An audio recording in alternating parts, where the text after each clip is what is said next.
Yes, yes. Thank you, everybody, and welcome once again to Metaworld News. We've been away for a week due to unavoidable circumstances and the need to have a week off anyway, which was great, wasn't it, James? We It had was a great. good It was time taking a wonderful. week off. Yes, so Mm. screw everybody who's that desperate for news. Right. But you are about to hear the headlines for the last 2 weeks. Yeah? So the date is the 18th of July, and these are the headlines for the 2 weeks ending the 18th of July. Now, obviously, that will be rather too much to fit in one show. So you have to go to my Twitter feed if you want to get all my links. But that's no problem because you just type a little Earl into your box. And it's twitter.com/Malburns, all one word, Malburns. We also have a Twitter account for Metaworld News too. Again, Metaworld News is all one word. And there's even one for Malburns_writer, would you believe? But that's Oh. more to do with us. That's all to do with Second Life's destinations and arts and things like that. So yeah, there's three of them. Plus the Mastodon one where I keep the videos. But we'll come to that as we go. Most of them I will be showing you here where I can. But if in doubt, go to twitter.com/Malburns to look stuff up. And you probably figured out by now that my name is Mal Burns, except it's actually Mal, one word, Burns, the second word. Confusing, isn't it? But Hmm. we just have to live with the idea that we are squashed We in the really metaverse. do. We really do. Twitter, it's not just Twitter. Everywhere you go, even typing in an Earl, things get squashed. And sometimes they get squashed so much that they're totally meaningless by the time the squashing's been done. Hmm. But that's another issue, another rabbit hole. Now, talking of rabbit holes, if you see the screen this week, this is possibly going to be the background for a new logo to replace the spinning globe we've got at the moment. But it's a sort of vortex thing. But it did occur to me too that it is actually possibly symbolic of my tendency to go down the rabbit hole. It's very much an intergalactic rabbit hole, you understand, and definitely must be an intergalactic bunny of some sort doing the travelling. But you get the idea. Hmm. So, so it's something to look at before I get to boring texts and things like that. Right. Okay. Well, I gave you the date, didn't I? 18th Hmm. of July. The year is 2021, and we're going to be covering 2 weeks. Now, assisting me here, there's another bloke. Yes, there is.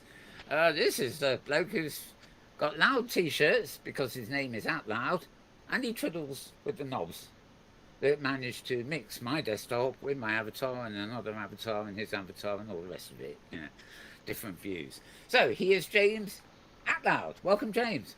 Well, thank you, Mel. It's good to be back. I had a fantastic trip out to see family in Portland, Oregon, and it was a great trip. But it's good to be back home working on the program. Unfortunately, the Sansar website wasn't working this morning, and so I just Oh, have a shirt on from a past program, and I really apologize. I don't know the creator's name, but oh, right. whoever I created don't. it, it's lovely. It is. Yeah, that's loud enough to go with your name. Oh I, yeah, I, I, yep, I saw you coming in, and I was standing at the back, and I actually thought it was an all-new T-shirt because it's actually dark back there. yeah, And I thought, yeah. oh, James is wearing a sort of circulating light band of some Yep. sort. Of course, when you see it in regular light, you realise it's on the T-shirt, and Yeah. yeah, And I must have I just. love the it's got big circles above and then it's got little circles going down beneath it. So, Oh, no, yes, and yeah. those are less visible. They, from where I'm standing, they look like a continuous line. You know, Right, right. yeah, So they it's a have fun to. design. I enjoy it. Yeah. Okay, well, you have to go. If you ever see James in this costume, folks, make sure you get up close, and I hope he's not sweating too much when you sniff it. Nope. Yeah, But we moved the camera in now, so you can just about see the circles. yeah, yep. Oh, and All our right, heat very where good. I live is nothing like the heat you have in London. Oof. Yeah, we have barely 4 days ago we were being flooded out. Every basement in sight had become waterlogged, and a lot of people are very pissed off. And of course, it's all the celebrities who are moaning most. Oh, of course. Right. They like to think they live in houses where that doesn't happen, which you got to say Mm-hmm. it's kind of slightly amusing, isn't it? Anyway, yes, that did indeed happen. Um, right, and in fact, I saw a tweet this morning from Larry the cat. Now, if I don't know if any of you realise who Larry the cat is, but he's actually No. the resident cat in 10 Downing Street. It's the local mouser for 10 Downing Street, basically. Oh, okay. And I forget. I think um, I think Boris is fairly agreeable. I mean, he's highly critical of Boris, but he does. I think. You know, I think Boris obviously hasn't mistreated him or anything because he's fairly generous. But he was tweeting this morning about how what a wonderful week it's going to be because 10 Downing Street is empty because Hmm. Boris and the health minister and the finance minister have all got to go and isolate. So Larry the cat is very happy. So if he's happy, I am happy. I have to be in these dark and gloomy times. Oh Follow, my. follow the cat is what I say. All Right, right. okay. Well, I'm going to get rid of our wonderful Vortox, it's like Botox or something. There we are. I'm going to load. Oh God, this keeps happening. Got funny ideas here. I'm going to load our.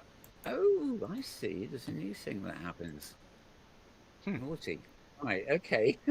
If I click. Oh, it didn't happen that time. Okay. Right. The first three things I got here are actually from the Metaworld news feed on Twitter. They're simply to do with virtual worlds, very specific things online. Most of them are 2D. Um, no doubt many of you heard of Second Grid. Sorry, Second Life.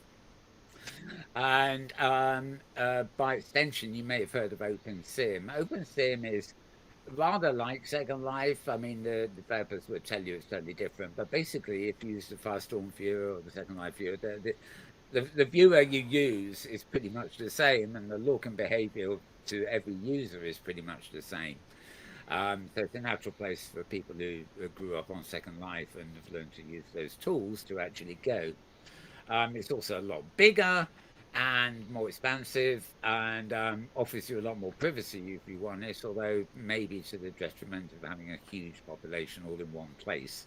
It's very hard to find a good high street anywhere on the hypergrid, as it's known. Hmm. Anyway, it's OpenSim as the platform, and the hypergrid is a system that connects all the grids together. Rather like teleporting between locations works in Second Life, teleporting between entire grids is how it works in OpenSim. And one of those grids is actually called OS Grid, as in OpenSim Grid. It's one of the first, and it's commonly thought to be kind of the developer's grid, should I say. It's where most of the people who worked on the code and developing it started. And at one point, it was one of the very few locations you could get to on OpenSim. It's probably not the preferred version these days. It doesn't support hypergrid very well. It's not that it can't, it's just a bit funny about it. The OS grid people, that is. But, there's a lot of people who still consider it their home grid and whatever. And it's now, given that Second Life is only at its 18th birthday, OS Grid is celebrating its 14th birthday, so it was only kind of four years after Second Life started that Yeah. OS Grid started. When you think about it, Yeah. it starts on Monday, July 19th, and goes to July 25th. And as you expect with most of these grids, there'll be parties, there'll be a bit of dancing, a few performers around, various other assorted bits of lunacy, I suppose. And what the stuff they get up to, basically. Let's see. You can go to their website there, which is not showing up for me, but you can click on it from this link. This link you'll find at hypergridbusiness.com, by the way. hypergridbusiness. .com. Yes, indeed. And as usual, Hypergrid Business, the headline is OS Grid, but in fact, the bulletin, as it were, features news about other sort of stuff too, which is why they can't actually have a separate post for separate topics. I don't know, but go figure. Um, so, a lot about OS Grid there. If we scroll down far enough. Um, No, still OS Grid. So it's a good article on OS Grid. Okay. Oh, I think this is misbehaving. Okay. There's a sort of interview here with somebody on OS Grid, and it's the person being interviewed that mentions the Creatives World and VWBP and various other things. So, yeah. Anyway, um, uh, yeah. Where are we? Okay. So, moving on from that, as I said, that is OS Grid. Um, we are party to something called OSCC, Open Simulator Community Conference, which happens every late every, or actually it's not really autumn; it's usually December, I think nowadays. Um, we received some very sad news, which I'd like to impart to those who haven't heard yesterday. I guess it would have been, I think it was around 10 a.m. yesterday in Pacific time. Um, an avatar called Delightful Doo-Waggle. I love that name. Mm-hmm. Mm-hmm. Otherwise known as Barbara. Oh, crumbs. Truman, Truman, of course. Truman. Yeah, Yep. very active in the worlds of education and open sim and stuff. She wasn't actually a member of the sort of conference team, but she was kind of very often in meetings and helping with all that sort of stuff too. She Mm-hmm. participated like Leah Lobo, sort of participating events. Anyway, she sadly passed away. It was from cancer rather than COVID, but that's not really any. It doesn't make it happy news, of course. Yeah. She was going to be very much missed. So, yeah, thought I would mention that for anybody who's listening and obviously interested in OS Grid and well, the Open Sim community, basically. So, moving on, however, to a totally different thing. This again, the link is in the Metaworld news stream. Rec Room, which is another one of the rooms that we can even use it on the web and all sorts of things. But it's described as a social VR platform. So if you, I think it comes via Steam or whatever. But they've actually gone to some way to remedying something that if you know this program, you'll know that I always moan about, legless people. They're behaving as if they've drunk, in virtual worlds. Well, you'll be pleased to know that Rec Room has now allowed them to have legs, and is obviously quite keen that they use them and stand on them as opposed to floating in midair or on the ground. So it's the new costumes will let you look like almost anything imaginable, they say, although the reviewer says it doesn't match VR chat's functionality one-to-one, though, which gives pretty much carte blanche for avatars these days. Anyway, it is good news because, oddly enough, the picture they've used here is missing necks and arms and legs, Right. even though the article is telling us that they now have necks and arms and legs if you want them. Classy. Yeah. So anyway, the update includes various other things too, supporting the digital economy. Premium users can make avatar accessories, rooms, gadgets, and get paid in real cash. Blah blah blah. Sounds fairly familiar. As far as I know, the financial thing there is simply in-game currency that is tradable for real US dollars. If once you've got enough of it to want to trade it, cash it out, so to speak. Rather like the way Second Life and some others work. Okay, so moving on. Sorry. That post is at roadtovr.com. That's roadtovr.com. Moving down to my next one. We're back at hypergrid business again. There we are. OpenSim land growth has continued, and it's 11-month streak. So basically, land growth in OpenSim is going not ballistic, but growing, and it's been continually growing for 11 months. So it'd be interesting if it is still growing in a month's time, then it can actually be said that it's been constantly growing for exactly a year. Traditionally, figures, these are quite important figures because with a lot of things like grid populations and things, they go up and down, and the regular grids, for example, maintain an average amount of land, an average amount of users, and what have you, and it goes up and it goes down, and it sort of bounces out on a sort of median. And it's the same with the statistics for OpenSim totally. So the fact that the land growth, at least, has been growing continuously for an 11-month streak without any shrinkage, as it were, that is actually a good sign. Uh, if you see what I mean, Hmm. they haven't forfeited anything with losses or whatever. That is to do with land area, of course, rather than occupation, residence, or whatever you want to call them. But it does say that OpenSync grids also registered. Where are we? 2,139 new users. Compared with this last month, and the total of registered users is now 450,000. What? 455,000 effectively. Um, Top grids, OS grids, Worlds, Gore grid. I don't even cover that one. Outworlds and Wildwood Bayou. I don't even know that one either. No, me neither.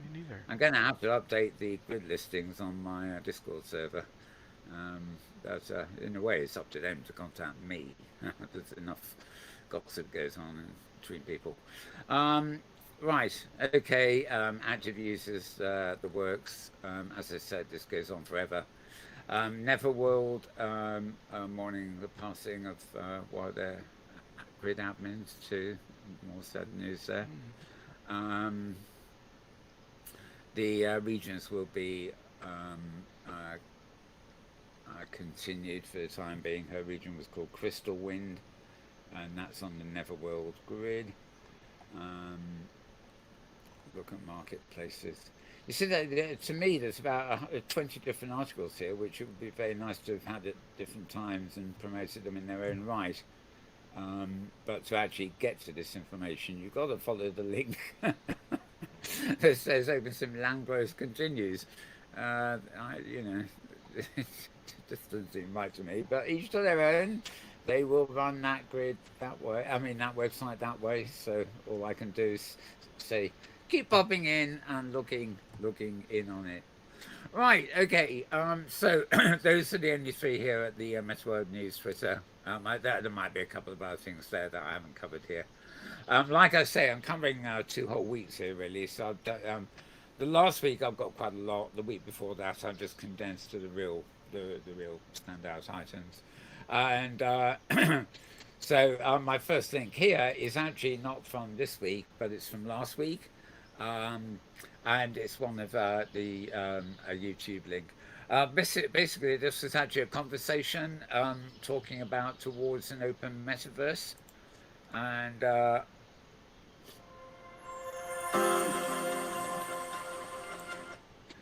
okay, program called Viewpoints. This thing that has been in theory and inside science fiction. The beachhead for that is gaming. Okay, I'm not quite sure where they've recorded that. I don't think it's Second Life Open I Sim, think but it's it's pretty a quick. fairly realistic platform. There, it may have been done in VR too. Um, anyway, nice, interesting discussion. It lasts for just a minute or so over the hour, and it says number 4 there, but that's number 4 of a show called Viewpoints. The other shows in the series do not have anything to do with the metaverse. But this one's actually not only to do with the metaverse, but it's to do with, uh, as in the title, towards an open metaverse. There is an open metaverse server on Discord now. It's been launched by oh god, who is it? Um, One of the corporations, but it's not one of these corporations that's trying to take ownership. I know what it is. It's an offshoot of Amazon's um, Lumberyard. lumberyard. Okay, right, Yeah, or right. something basically. But it's now completely open source, and a group of people involved with it have also launched the Open Metaverse campaign sort of thing.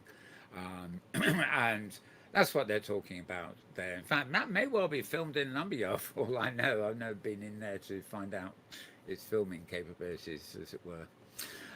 Anyway, so that was that.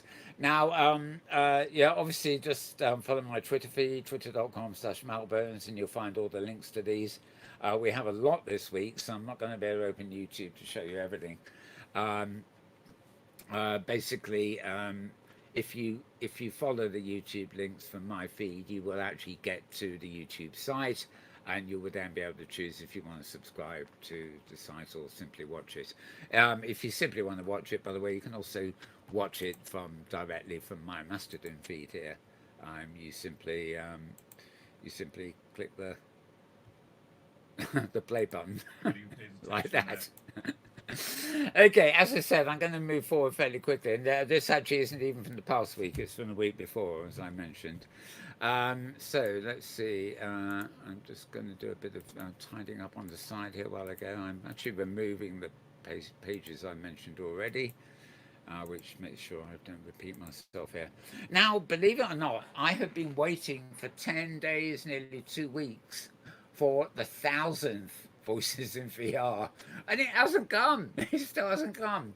This one is from over a week ago. It was number 999. Hmm. Maybe they're saving up And for something I thought, special. yeah, I think Ken maybe just holding back and doing arranging something special. And just gonna, he's not doing any more until he's done his special. I don't know. I haven't spoken to him recently, but anyway, this last one of before the century, so to speak, it's the Electronic Frontier Foundation talking about privacy in XR. And how AR and VR needs a human rights framework and a timeline of UN resolutions on privacy. So there you go. Heavy stuff, as usual, for um, Kent. He can literally run an interview talking about anything with anyone. I've actually seen some recently where he's just talking politics totally and things totally unrelated to the metaverse or whatever you want to call it. So this is for the background information, as well as the podcast interview itself. So you will find that at voicesofvr.com, voicesofvr.com, and we will put that one away and move ahead. Now this is an article that Wired, but it's at wired.co.uk. It might be in the American edition too. I don't know, but I mean, it's worth. I don't really need to say anything about this. It's worth putting you onto it because the title.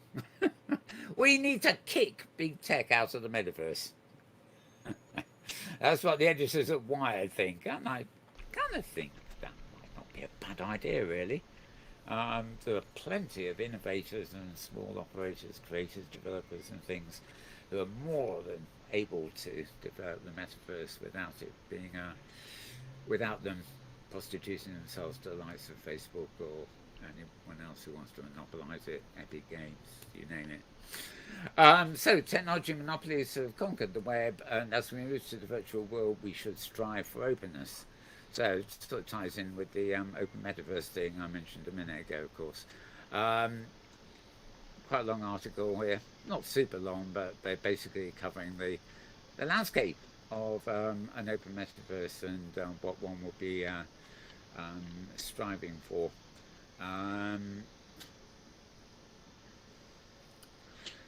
Right, they define it as Neil Stevenson did in Snow Crash, and then it says, but curb your enthusiasm.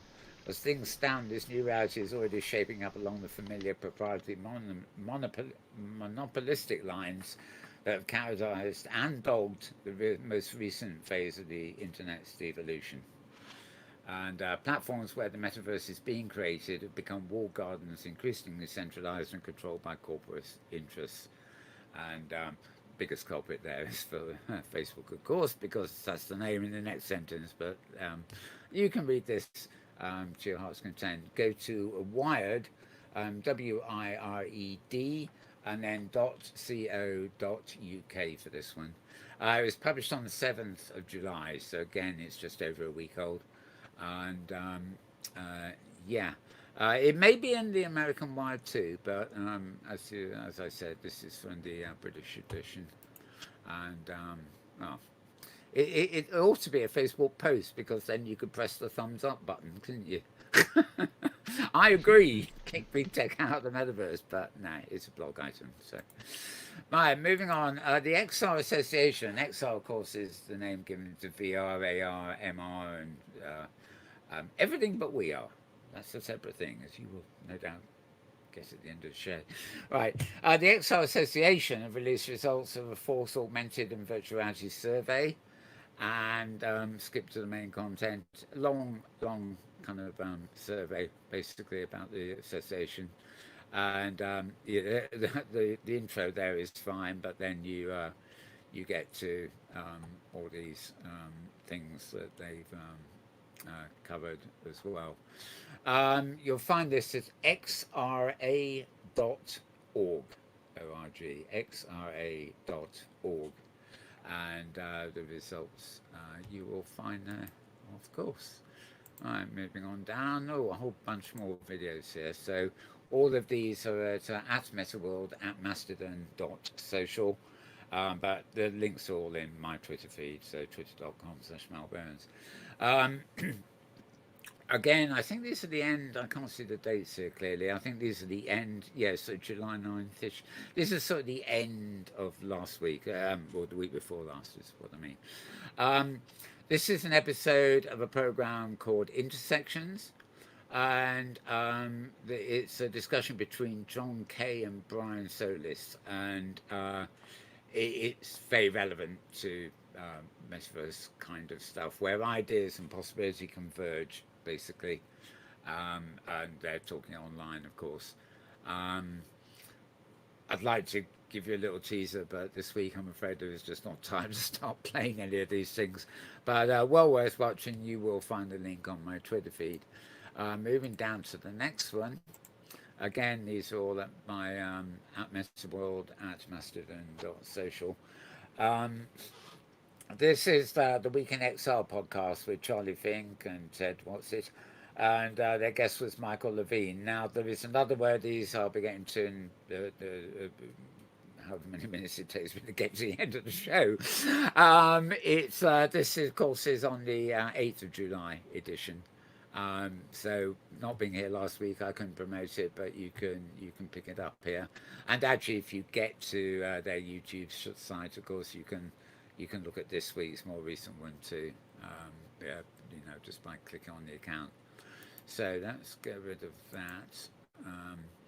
Okay. Also, it was actually a very good week for videos. Actually, this was an episode 18 of Singularity Watch, which is another interesting program. Again, it's not directly related to virtual worlds or even XR, but this episode was called "Worlds of Today, Worlds of Tomorrow: XR and the Metaverse," and Andrea there.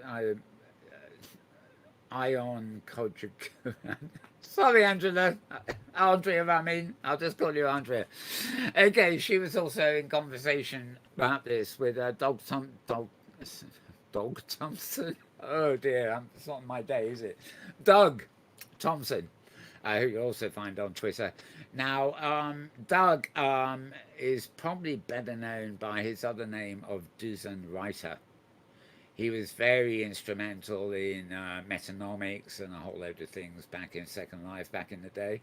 He disappeared for a while, but he's now very active on Twitter and commenting and in conversation with a whole loads of people and knows what he's talking about basically. And that was a very very interesting program.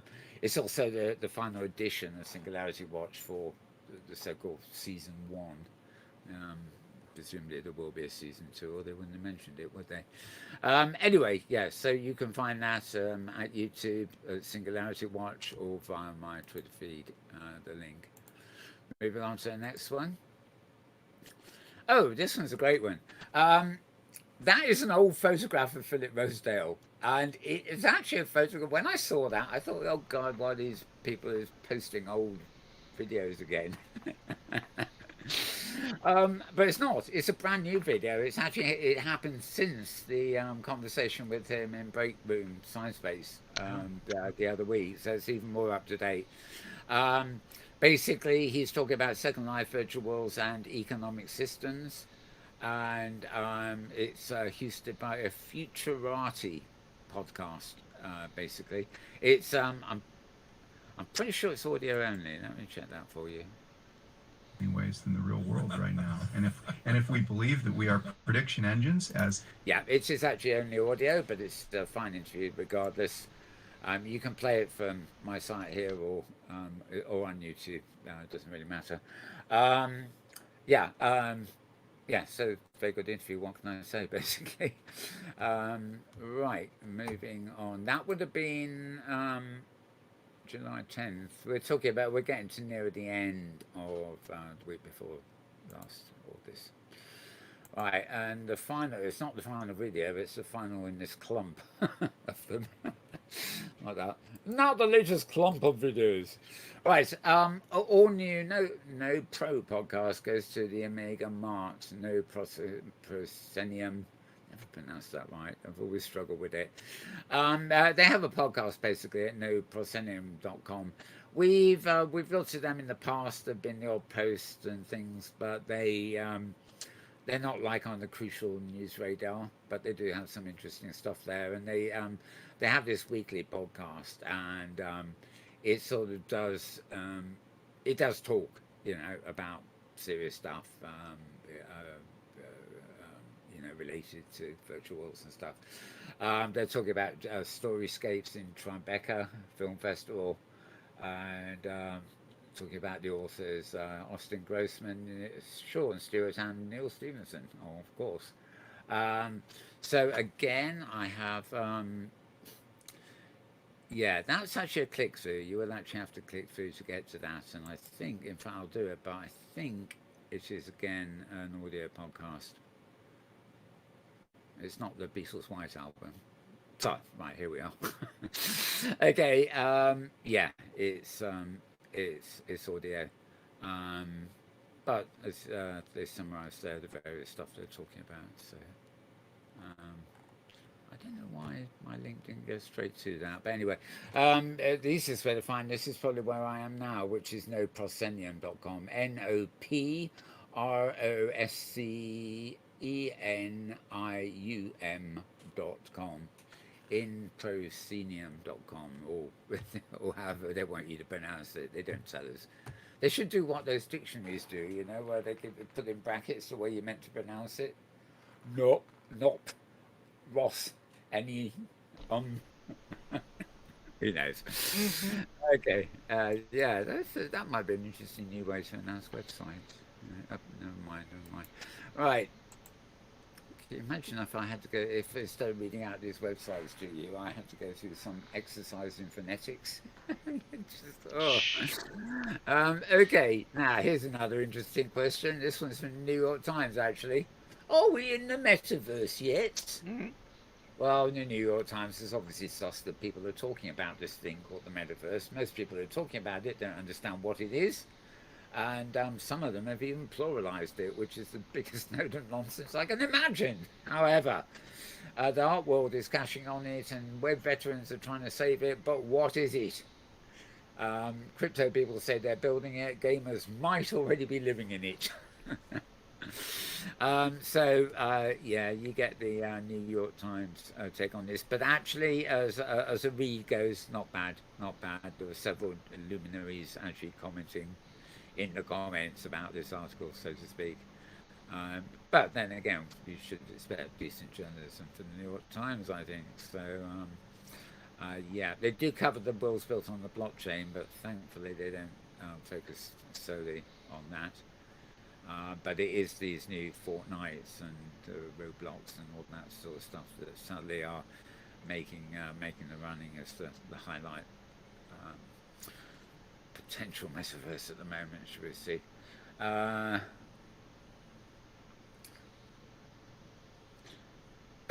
Mm-hmm. A chief executive of game publisher Take-Two said in an earnings call that he was allergic to buzzwords.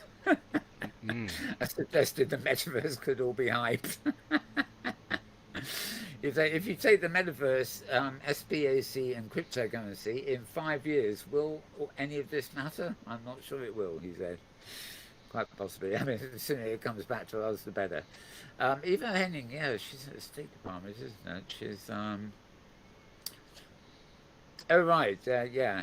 Evo actually talks here for a little bit. She's been working and playing in the metaverse for 2 decades. It's a nice tagline, isn't it?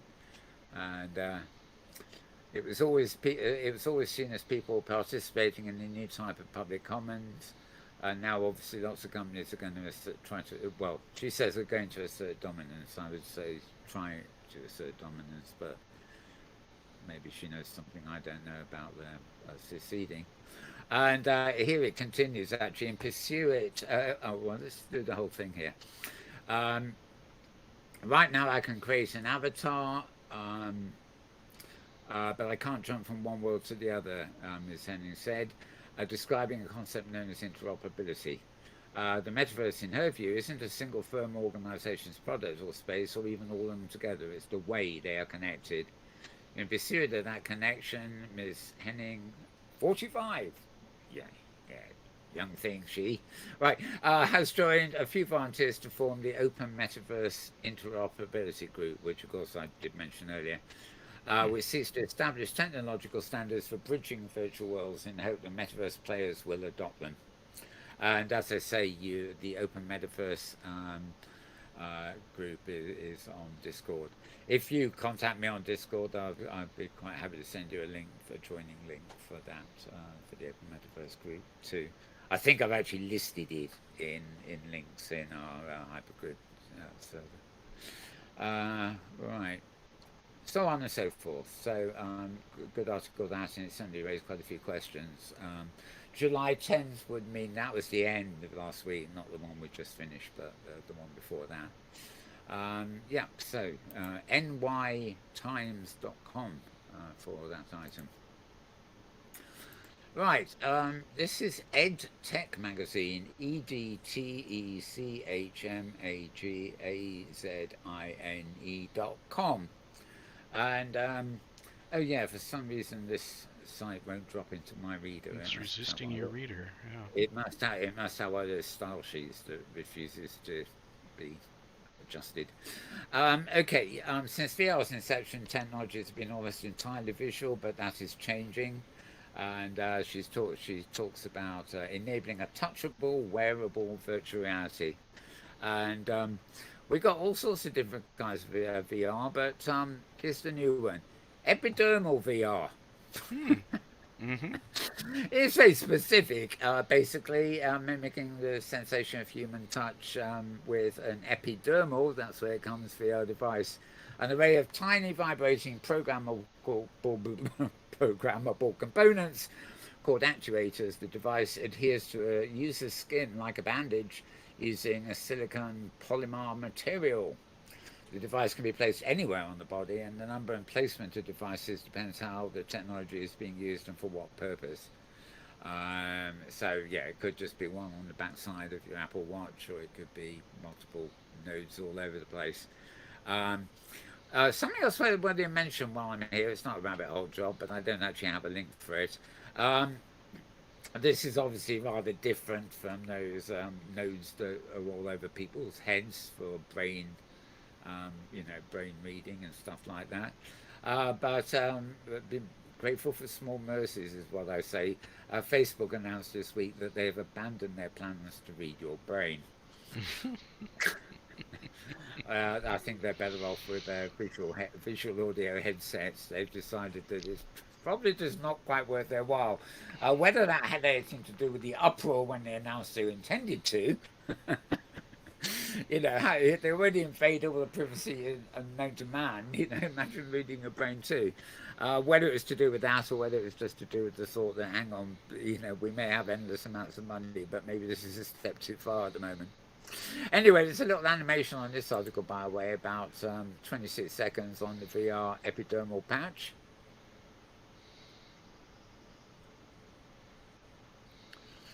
Should give you a rough idea of what the whole thing's about.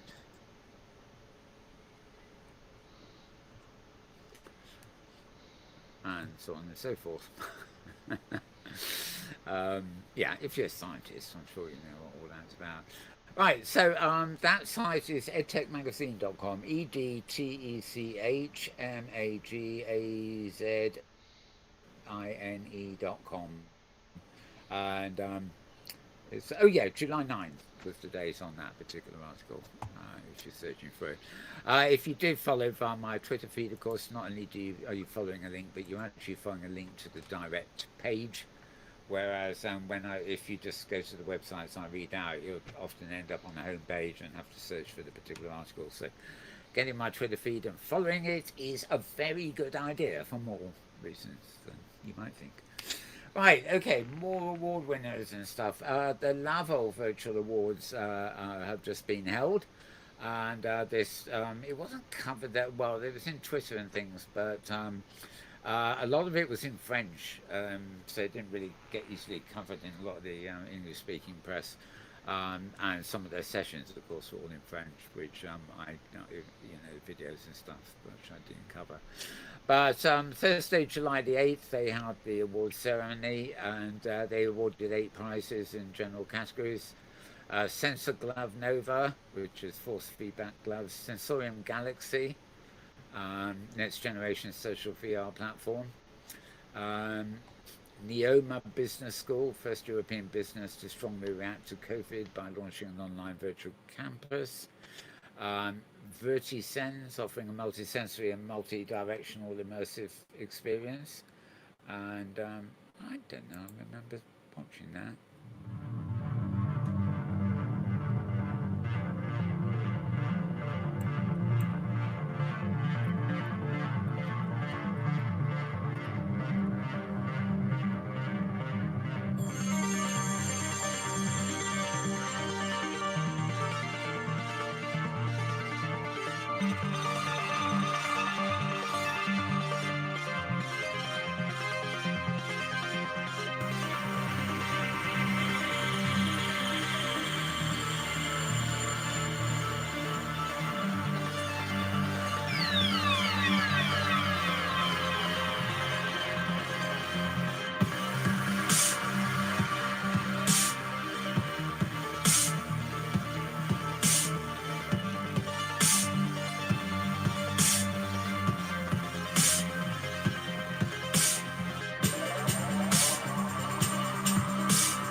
Okay, there's not much more of that, but I think you get the gist already, and it's in French after all.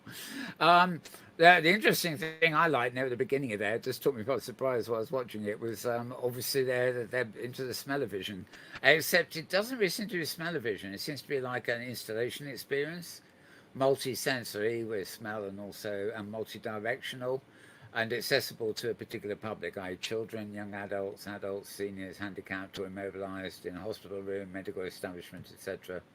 Many potential uses for the device we've developed, stress reduction, etc., etc., etc. Now, going by the film, there seems to be a loop of like all these are cameras or something in a circle, which seems to be a physical component of whatever is actually going on there. Anyway, it seems they've got more videos to follow up there, and yeah, probably have to struggle with French, but yeah, it looks interesting. Whatever.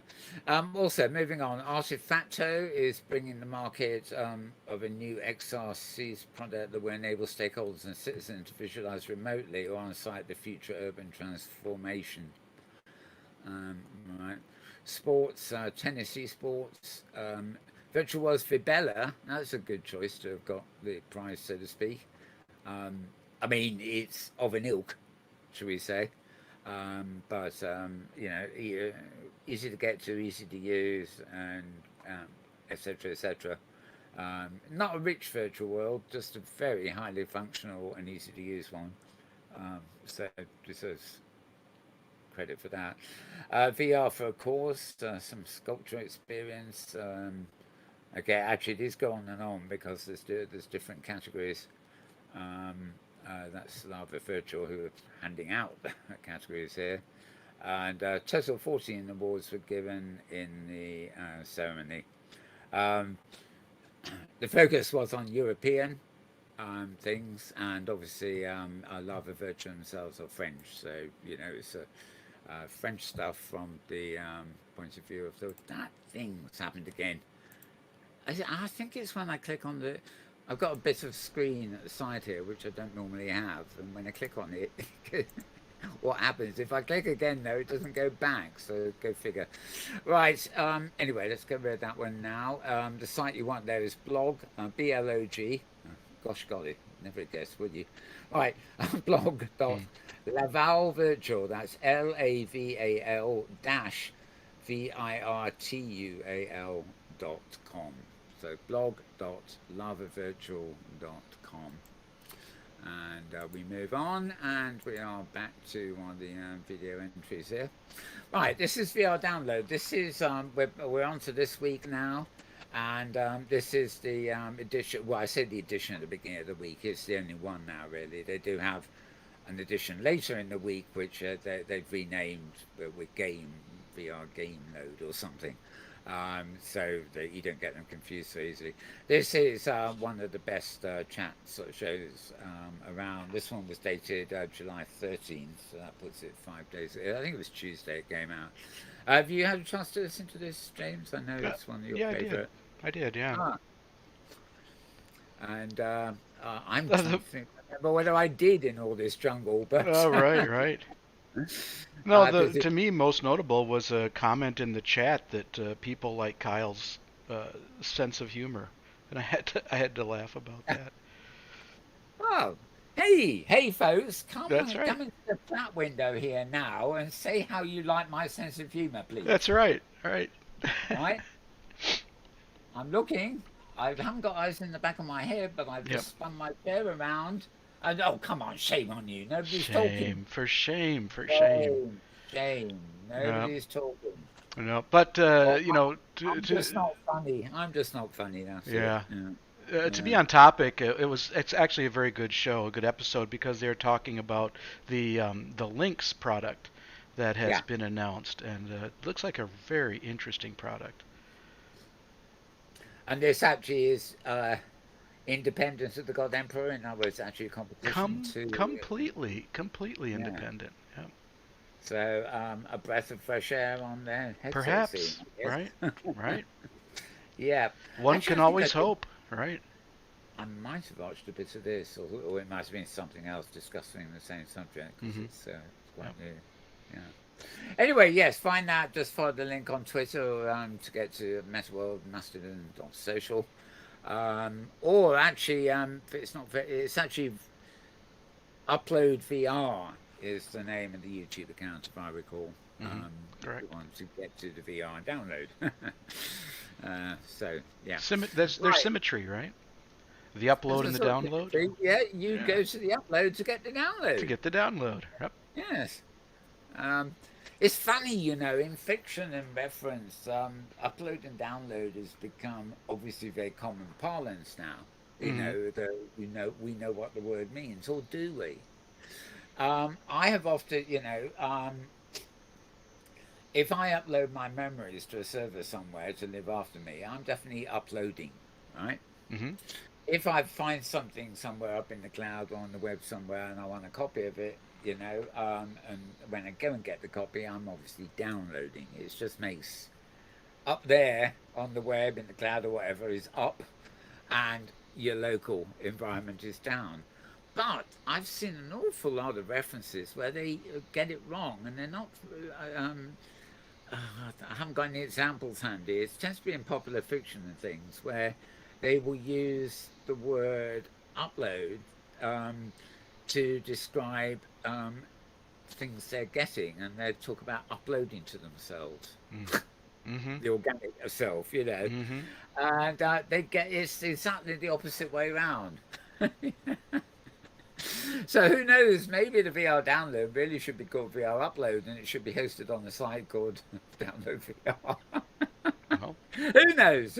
Write it up and send it in. Right. Yes, I know. As long as you know where to go, and I'm telling you where to go, you're fine. Yep. So yeah, check that one out. Right, moving on. Oh yeah, now Apple, patently Apple here. I think this. Oh, right, this stayed around, even though it again it's got a style sheet that is not very friendly. Right, they've actually won the patent this week relating to future avatar body movements in real time, and the patent relates to a head-mounted display neural network training system that generates body pose information to produce accurate avatar movements. Today, an avatar or a memoji is limited to a user's face. In future, avatars will include a user's body. To understand Apple's patent a little better in the bigger picture, think back to then 2019 acquisition of iKenema and what they were uh, some kind of typo. What they were bring to Apple. That's not English, but it's English words. Right. Yeah. Okay. A TED talk of digital humans and stuff like that. And oh god, more just I presume Apple are going to have more convincing avatars than those two. I suppose for oh, there we are. There's a bit more likely. Whatever. Obviously, the schematic of these posts is for the patent office. Really, the drawings and everything else are designed to illustrate the patent they've been chasing, I guess. So put that one away. Oh, sorry, that you'll find that at patentlyapple.com. patentlyapple.com. Right. Okay, another video. Now, no, it's not episode 100. I was hanging on all week, but it didn't happen. What they actually have here is a video on the ethics of the brain-computer interface, which is with Kent Bai, of course. I think this may have been recorded before. Facebook announced they were no longer going to endeavour to do such thing, but it will come one way or another. It's just, I think we can just be grateful it won't actually happen from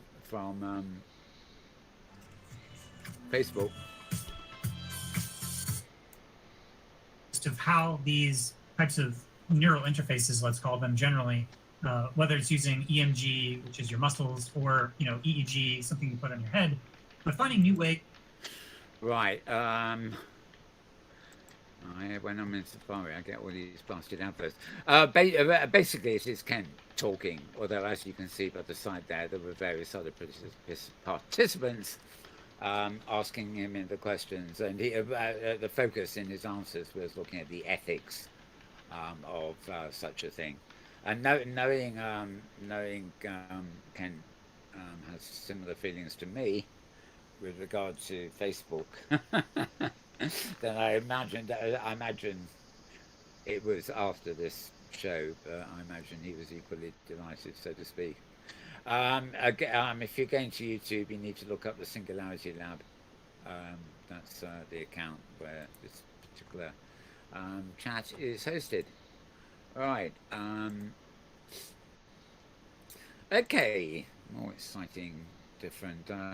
Bring on the plastic. DigiLens plastic waveguide tech could make XR glasses lighter and cheaper. Quite interesting. The plastic version they're talking about here, the prototype there they've got, it weighs in at 2.731 grams. Whereas a glass version of the same thing weighs in at 4.385, at least double, basically. And it's a proprietary plastic waveguide that can perform at nearly the same level as glass. Well, they say that about reading glasses too, don't they? You can't find glass ones to love and money now, but they, of course, are noticeably heavier. And this isn't just plastic glasses. This is obviously ones that can be programmed and made into smart glasses. Yeah, the unveiling of that one I think was glass. But anyway, yes, halving the cost of smart glasses by using highly adaptable plastic, basically. I don't know what the environmental cost of the plastic is as opposed to the glass. It's probably, given the amount needed, it's probably fairly immaterial. But I, I guess slightly worried when I see a lot more plastic-based products coming on the market in the times when we're meant to be getting rid of them. But then again, they may be the only, apart from glass, they may be the only chemical formula that works. Find this at vrfocus.com, vrfocus.com. Moving on.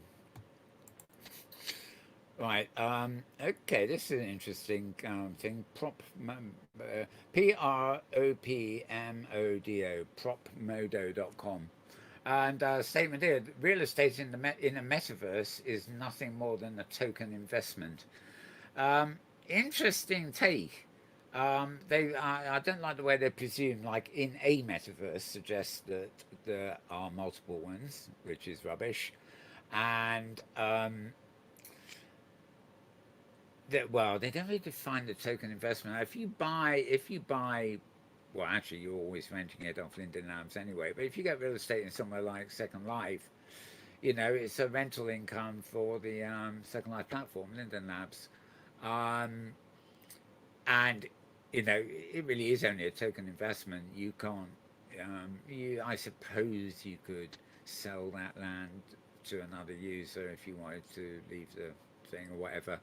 But it's I don't think it's something you'd consider an investment opportunity. Back in the beginning of Second Life, there were a number of people involved in real estate who made an absolute fortune in there by just buying up and then leasing small parcels and things to residents who couldn't afford whole islands or whatever. But this is the difference now is all the blockchain kind of things. Project Entropia, Planet Calypso, Entropia dollars pegged at 1/10 of the US dollar. The game did well and went on to set a number of records for most expensive digital assets ever sold, like a space station for 330,000 US, and a club named Club Never Died for 635 US dollars. Sorry, 1,000 US dollars. Get the O's here. Right, then they're going to talk about Decentraland and stuff like that. But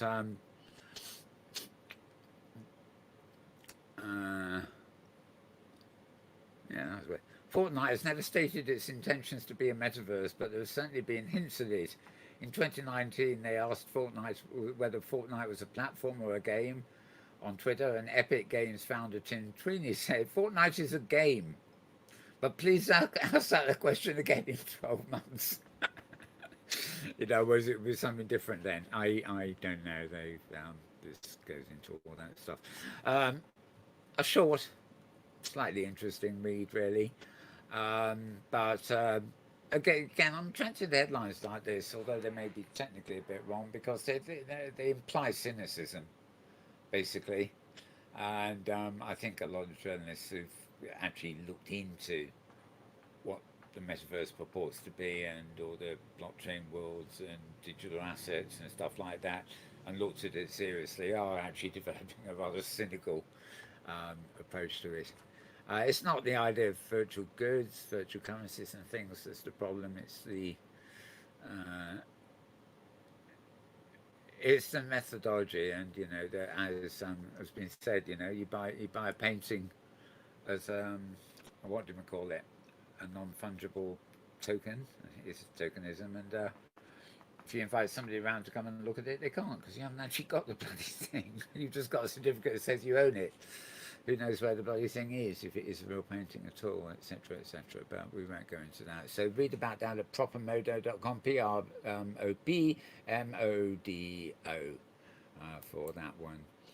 And all right, another. I'm not familiar with SKT. I feel like I should be, but I can't put my finger on it, or eyes on it, should I say.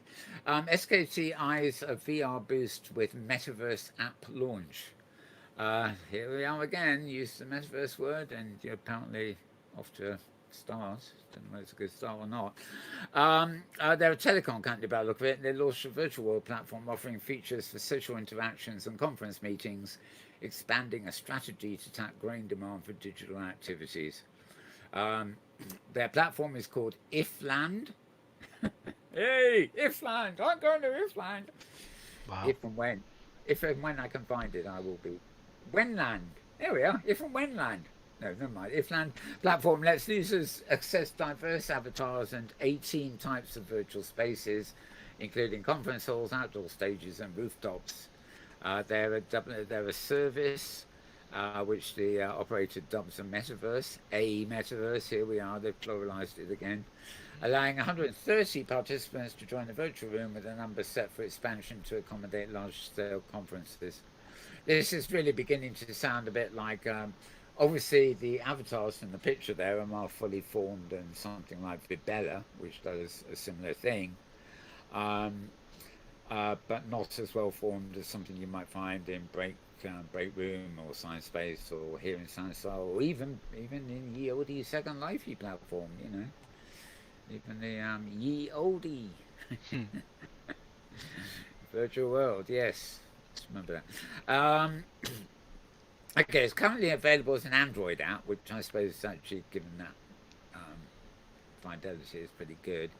And versions for iOS and VR headset, Oculus Quest, expected in future. So if you're a Quest user or an Apple user, you've got to wait, basically. But you'll find out about that, oddly enough, it's at mobileworldlive.com. I guess the emphasis being on the Android version. mobileworldlive.com. Hope you've got a pencil and paper handy when you're watching this show, you know. Otherwise, I'm reciting to no one, aren't I? Never mind. Sorry. Yep. Move on. Hi. So, you might just recognise this one. We're at Forbes again, and that's for this week in XR again. Charlie Fink's roundup, of course. Looking at quite a few things there. I'm not going to cover it all, but basically, this is always a good thing to check up. It comes out at Forbes once a week. And it has a good roundup of what's been going on, including promoting his video version 2. I'm just trying to see, it gives me a time, it doesn't give me a date. I'm not sure whether this is this week's or last week's, if you see what I mean.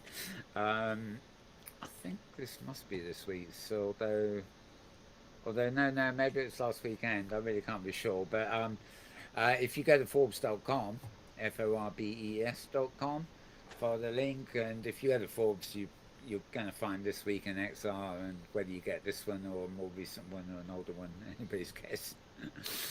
It's a regular, you know it anyway. Right, back to our videos, as it were, embedded videos. Another all night. This one I think was LA. Not entirely sure. They were looking at holograms in business, unlocking a new dimension of productivity, and they're talking about 3D display technology of the ilk that will permit holograms in the future. It's all night is the all nights tend to be a collection of all people who just get together and do these small programs, having discussions and things. They all get published on the AWE, Augmented World Expo site at YouTube, so they happen all over in the world, and there's a lot of variety there. I've actually got two here. This one's about holograms for business, and the next one, this is the LA night, and this was a discussion between the folks you see there. Don't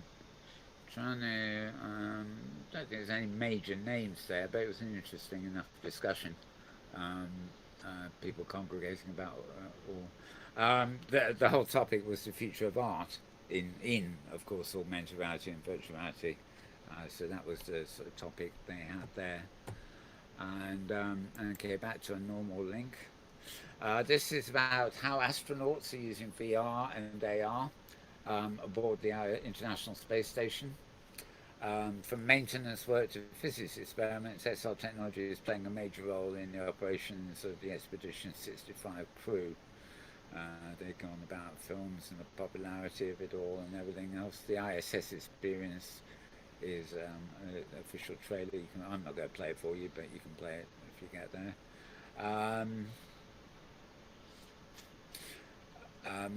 Using a device referred to by NASA as the Sidekick, which is investigating immersive visualizations capabilities, together with a modified version of Microsoft HoloLens, smart glasses, and etc. etc. I'm not going to read the article for that.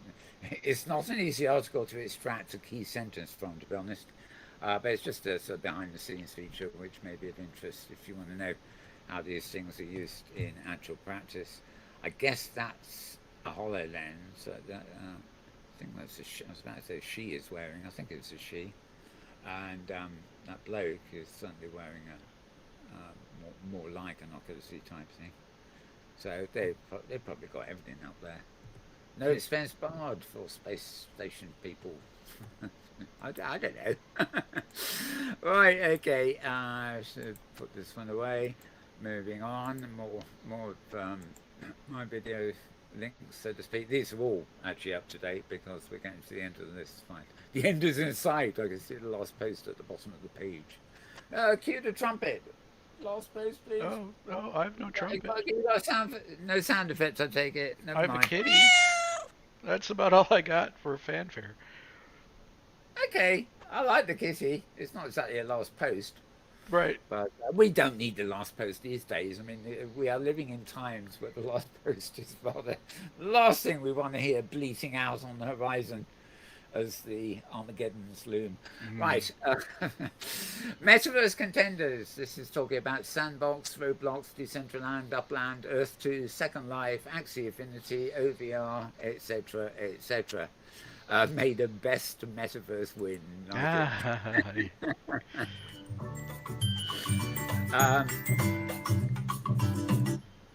This is 40 minutes long, so it's not overkill.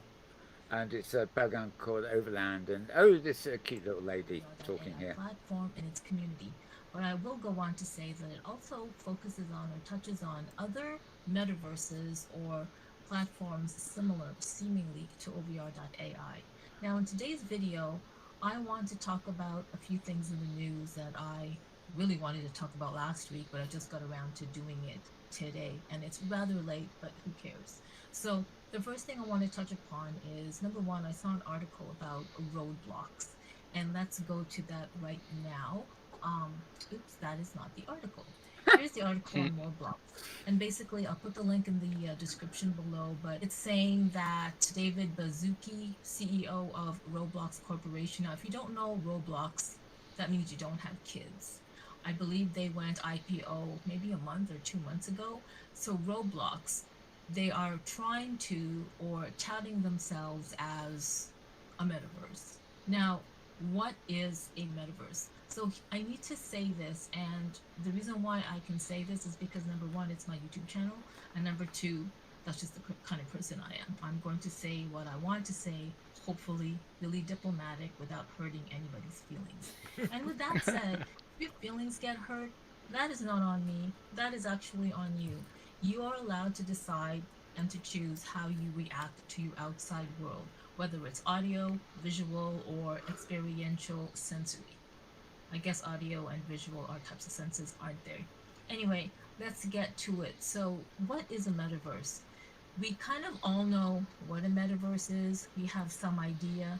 We accept and assume, oh, this is a metaverse, but we haven't really sat down or looked at it recently. So I will today. So of course I'm going on to Wikipedia. Maybe a lot of you don't consider Wikipedia as the source, but I'm just going to go to it for, simplicity's sake. So here, Wikipedia says... I'm sorry. I've really enjoyed this. So much so that I was more than happy to start listening to it again now, of course, but we're on air and I can't play you all. It's actually 40 minutes long, but she's charming as well, so very, very, very good to listen to. Okay, the Have you watched the full thing? Did she yes, yeah, come I couldn't upon a stop it. definition of metaverse? Yeah, well, Okay, yeah, okay, yeah, she's on She my got there she's for a on my bit, side. and okay. maybe if you Very were good. to Okay, absorb that sentence, yeah, I to couldn't me that stop doesn't listening to really her. say much, She's especially very, when it's so well, I late don't know what and my you brain's all not think, working. but So why am I doing okay, radio? I can't, Because I I can. can't mute this at the So to moment. me, Right, metaverse, at meta, YouTube, I it's guess OVR meaning to me, Land, meta means like a and lot of, I've but apparently subscribed here in the I'm hope wrong. that Like I don't know some of Latin, her other shows are going to so be apparently as meta, good. the prefix for The meta comments here means that you talked about a lot in beyond. 40 minutes, Okay, and so it's etc. etc. beyond I can't beyond the I can't get universe. the sound on this one to turn I don't itself know if off. that's really So the right Oh where's word. my? no. I don't even know if we're using that correctly. Oh, there we are. Credit, and then of course, God, I wonder what was happening there. Phew. Okay, so OVR in capitals, and then land with a capital L, and that's her channel. Yeah, just she's got a good voice for broadcasting, and she's pretty on the ball. Is somewhat opinionated. So yeah, good program that. All right. Right. So moving on to the next one. Um, virtual tour brand opportunities oh right. Now we Adam Frisbee is certainly on the go at the moment with doing a PR round for Breakroom, which of course is it's basically an enterprise skinned version of Sciencebase. As I now realise, I can go anywhere in Breakroom through the Sciencebase client, so long as I know where it is, and vice versa. The beauty of Breakroom is that A, it's available very easily on the web, and B, it's the parts of Sciencebase that are in Breakroom are now changing from VVox to Philip Rosedale's high fidelity spatial audio. But this was an interesting, basically a regular TV program. More and more brands and retailers are exploring the commercial possibilities of the metaverse and the virtual worlds held within it. This is Piers Fox, and in this video, Adam Frisbee walks me through the new Break Room community experience from Sine Wave. Watch and listen as he explains some of the new business opportunities in virtual worlds. I will say something rather funny. I posted the link to this in Sciencespace's own Discord channel because nobody put it there. And the first comment was saying it was the wrong virtual world. Obviously, a lot of people in the Discord channel at Sciencespace do not realise the Breakroom is Sciencespace. Yeah. Which I found rather funny. But anyway, let's continue for this. I'm here with Adam Frisbee of Soundwave Entertainment. He's going to talk to me today and walk through the virtual world experience that is Breakroom. Hey Adam, how you doing? Good. I'm excited to show this off. So tell us a little bit about Soundwave Entertainment and what you're doing to create these virtual experiences. The sine wave is okay. I think it is Adam Talk, generally speaking, knows the score here, but again, he's on a friendly channel, but obviously the chap interviewing him needed quite a bit of education as they went. He does actually also finish it by switching from his webcam or whatever it is to screen share. So he actually talks the guy that's actually through the world by, walking into it and stuff. So the whole thing is presented really well. And it's only 20 minutes too. It felt longer, even though I'm so familiar with the stuff it covered. So, yeah, good stuff there.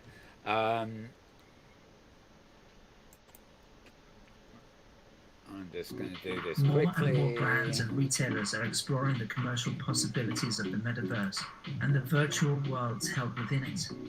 This is... Oh, well, as you can see, there's no indication of who posted it. So I can't tell you where to go, but you can go. You can certainly go to it and play it from my site. So no problem there. Right. So much for giving you the address. Right. Okay. Next one. Evolution of education. What does the future hold? Again, this is a chat between various people. Again, you know, some of these shows are just very interesting, but they do feature people I've never heard of. I'm a bit of a sucker for chat shows that are serious, you know, and sort of talk about what the metaverse is and what it isn't, and nobody will ever get the right answer. But I tell you, it's not plural. It doesn't belong to anybody. Those are two things I can assure you of. Anyway, so again, this is more to do with education, and it's presented also by Vibella. So you know, it's the real world people, and I think most of it may be in Vibella. Let's have a look. Yeah. Yes. Absolutely. Thanks, Marco. Hey, everyone. Thanks for coming. Really great to have you here. What's up, Marco? How do we measure this? How do we know if it's really working? Yeah, it's not a fantastic visual extravaganza, but it's all filmed on the main auditorium stage in Vibella. They obviously changed the slides a bit, and these cute little sort of avatars talk. I was actually in there for one, and it's a very good platform for what it is. I mean, I wouldn't choose to hold an event there. I wouldn't choose to go in there except to attend an event that was highly attractive, and I have done.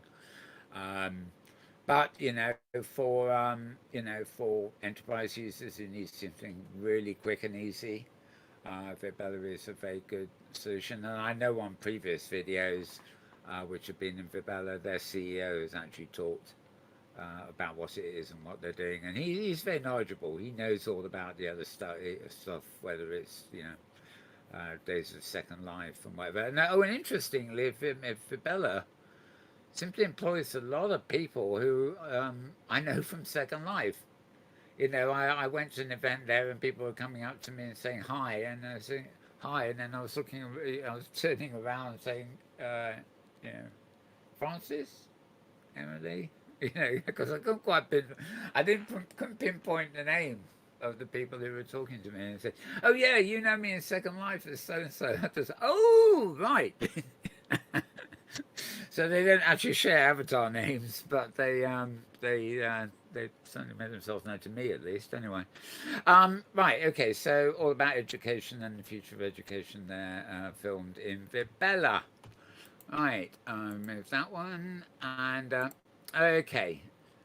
Right, the first one I showed you was obviously last weekend. This is this weekend's. Josh Weirley, who he be, is the guest. Well, actually, hang on.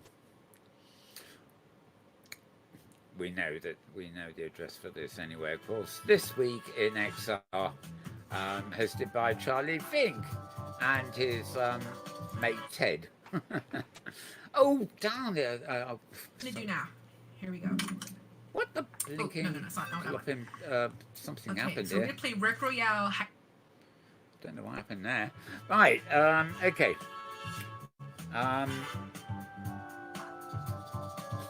Okay, this week in XR is where you get it. This was the one posted on the 16th. Ted Chilowitz. It's This Week in XR.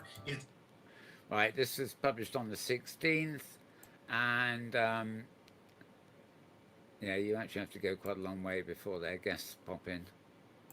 University, and I always take my students there and introduce them to how simple it is to make things in the spatial environment, especially with the fantastic tools that you guys have built. Okay, I forget which platform they're talking about there. They're talking about something called Face FB Book, which must be Facebook, I suppose.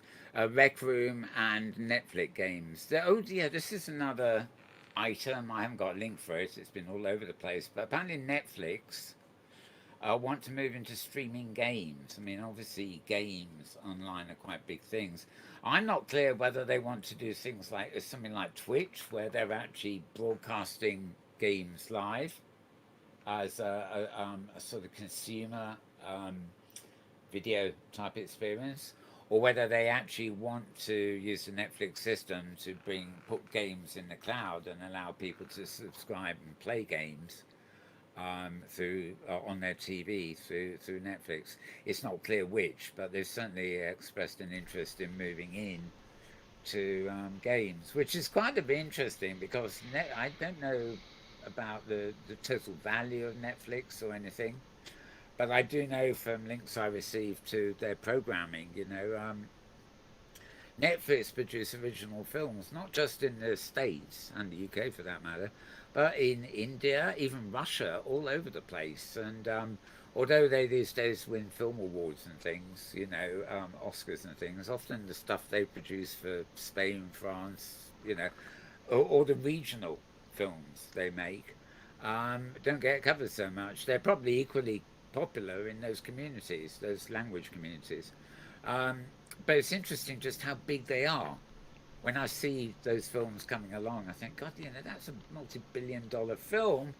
And, if it's in India and Bollywood, fair enough. We're used to that. But when you see them coming from, really quite small countries and stuff, and even from, even some that are really, British movies and things, and we're quite a small country considering, it just surprises me just how integrated Netflix is into life. Even your remote controls, for smart TV and things, they have a Netflix button these days. You don't need to use the on-screen menu. You just use the button built into the remote control. So they are very big, and I'm sure they're not short of funds if they want to start streaming games. In other words, games where you would log in and you then load a version of the game in the cloud, but you would be playing it via Netflix's servers, and you'd be doing it on your TV more likely than not. So they could actually go for either or both of those options, and I imagine they have the money there for it. So we will have to see how that goes. But clearly Netflix is big, and it's I wouldn't say that. Well, they're a different industry, really. I mean, do we put them on a pedestal along with the God Emperor Suki? I don't know. It's it's certainly they must be one of the richest corporations around these days. Or maybe not up to Facebook and Google, but big. So we will see if they move into games and how they do it. They do say games, by the way. They haven't used the word metaverse, and they haven't implied social worlds. They do or streaming. Yeah, they're talking about actual games, I think. Yeah. Oh yeah, I'm pretty sure. But whether it's streaming them as a participant or something more like Twitch, I don't know, because there's I don't cover the links here, but a booming industry is not only big immersion projects in big arcades and big rooms where people can put on headsets and have massive room to move around and compete with each other. But the integration of real world stuff with gaming, there's endless convergence opportunities, should we say. There's no path of convergence. There's a lot of strange experimental stuff in some ways, I suppose, going on. But we will see. I better not linger here. That was This Week in XR for this weekend. And okay, nice and topical stuff for us here, actually. This is a site called lifewire.com, Lifewire. And they're talking about how virtual reality could transform television news. Now, as you've probably seen in this picture here, in Britain, we certainly are. I don't know about elsewhere, but we're very used to seeing virtual newsrooms. When we look at the commentators, they're filmed against green screens and things, and they look perfectly seamlessly blend into the virtual environment. And the virtual environment is often touched up to be very photorealistic, so that you don't realise they're not in an actual studio. Obviously, some newsrooms still broadcast from actual studios, and during COVID, many of them have actually broadcast from home. I don't know. I'd be interested to know how many newsreaders who had to broadcast from home did it from home against a green screen that was then sent to the studio and put in the virtual set. That would have been quite easy, I imagine. Because their signal qualities, from what I've seen over here anyway, have been excellent. You haven't been able to tell the quality difference between the newscaster who's at home and the good newscaster that's in the studio. They've obviously got the kit at home to do the job properly. But yeah, as I watch the news every night, video conferencing is become a part of the course way of interviewing guests, as they point out here. And programs are increasingly using video conferencing to host guests, but now you could be seeing virtual visitors on your favorite show, which is pretty much the same thing. They dial in, I don't know, imagine they got a switchboard, somebody rings up and starts commenting on something, and they're allowed to dial into the studio as a virtual guest. And I certainly know the UK government doesn't look very good, but what they do when Boris Almighty comes on to give one of his things, he does his thing and then said, "Well, now we'll take questions," and they always take a couple of questions from the public who want to ask him something, and then quickly move to the media. No, I think they do it that way around, because if anything goes wrong with the public, they can quickly switch to people they know in the media. But so they're already doing that to a certain extent, and it does sort of it make things more interesting. Although my experience is that Joe Bloggs, the member of the public who wants to ask a question of the Prime Minister or something, usually sounds like a real jerk, because they're usually asking a question, the answer of which is pretty much the same as one that's already been given, which it just implies to me that they're not quite taking it in, or they like the sound of their own voice. But well, there you go. And game show, yes, turn my TV news into a game show. This could be fun. That's a concept developed with Epic Games, yes. Something called a virtual news studio developed by Softroom. A news pavilion with a news booth area, and sorry, I read it all already. It looks, it certainly looks more virtual and artificial than some of the virtual newsrooms I've seen, but as a overall platform, why not? I mean, we're obviously sitting here talking to you now from a virtual set, which is definitely not on a par with that.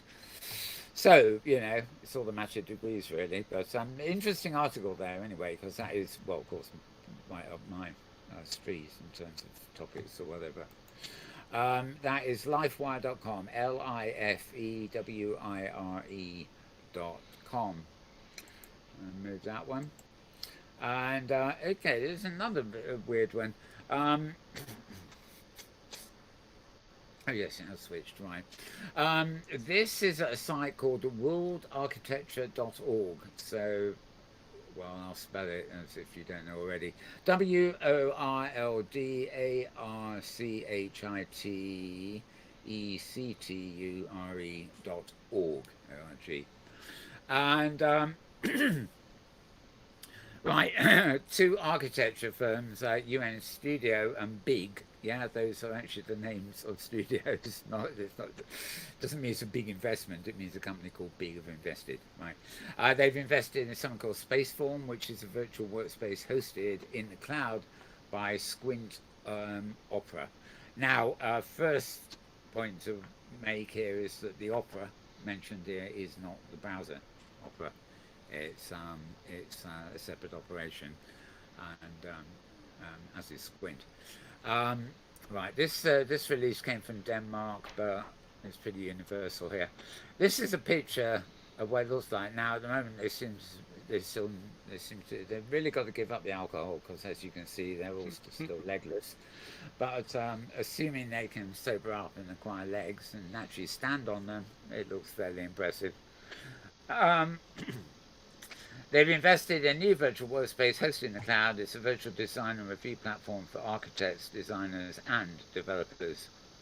It's developed in London here by Squint Opera, and offers a new virtual environment that immersive teams in projects across any device. Yeah. There's a chap in the background there with legs. Maybe the avatars with legs are a bit different from the avatars without. I don't know. And I like the way they got name tags, which I normally hate, but it does demonstrate they're scattered around the world. Put the London guy there and the New York guy there, and whatever. Okay, it simulates immersive Oh, God. Not again. It's every time it changes, I lose my place in the reading. Right, here we go. Innovative features such as simulating immersive 3D environments in real time for collaborative reviews and presentations with key stakeholders, etc. Seamlessly connecting with other virtualization software like Rhino 3D, Rivet, SketchUp, and the Unreal Engine to allow easy data sharing between both software, visualizing digital twin and urban data for better decision making in their design choices. Anyway, you can come here and read all about it. Worldarchitecture.org is the site you want. Yeah, this particular article is on July 14th. Something I haven't heard very much about recently, and I'm not thinking about it now, it's just come to mind actually, is mirrorverses, as we used to call them, which are somewhere between AR and virtual worlds. The idea was the virtual world would be a copy of the real world and would therefore link like AR does to the real world. And it's got almost a middle point between that and virtual worlds, which however useful they are, if they're created, they're kind of like fictions, aren't they? If you build an island on a virtual world platform and devote it to history of boats or something, but it's still very much a virtual presence, a virtual thing for people to visit. Whereas in a mirror world, there might actually be a museum of boats somewhere, and you'd actually recreate it as a virtual island and put it on a virtual platform. And the difference really is that one is a virtualized version of the real thing, and the other is a completely virtualized version of something that's not real but could be. If you see it, right, never mind. I'm not going to get into that today, am I? Right. Okay. Hurt the brain. Right. Yeah. Yeah, I know. Well, the heat here, it's actually, the sun is sort of set and there's a breeze, but it's not helping that much. Right, a new app called Brushwork VR offers a way for users to simulate painting on the canvas in VR with any headset that supports the immersive WebXR browser experiences. Now, you probably heard of things like Tilt Brush. And there are actually a number of other things now which allow you to paint and things while you're wearing a headset and paint in 3D. But the interesting thing about this is that you can launch it from your headset, brushworkvr.com, but it should work on any web XR supported headset browser. In other words, it's entirely free to use, but it's actually a form of, I'm going to say VR, XR on the web. At the moment you need a headset to use it, but it's rather like, we have science-based to virtual world, but you can also get to science-based to virtual world on the web. This is in a browser, in a headset, of course, but you have Brushwork, the app, or you can also use Brushwork on in a headset browser via WebXR. And technically, I suppose the code could be adapted for non-headset use. I'm not quite sure. But interesting that you can, at the moment it's free and you can go and try it out by going to brushworkvr.com. Although the criteria at the moment is, of course, that you're in a WebXR supported headset if you want to do that. So I'm not going to click on it for you and find out what happens. It will probably blow up my Mac. And I don't want that. So moving on. Oh, by the way, that was at uploadvr.com. uploadvr.com. Right, down to my last 3 bits, so to speak. Even I'm forgetting what they are now. All these were today, anyway. Yeah. Future Tech, hands-on with unreleased TLC Nextwear or NXTwear G. Nextwear G. Video glasses. These, I don't know to what extent these are smart glasses. These are basically, you plug them in and instead of a television, you put a television in front of your face. All these things relate. Anything that can come out of the what is that? Is that a USB or a micro HDMI? I'm not quite sure. Um, Now these aren't actually out, but they're sort of reviewing them. Watches were the first step in mapping digital bits about our bodies, but eyeglasses are aiming to be the second act.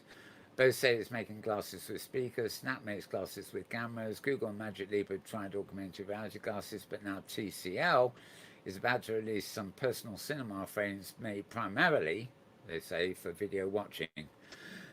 Obviously, they are glasses. Obviously, you just plug them in.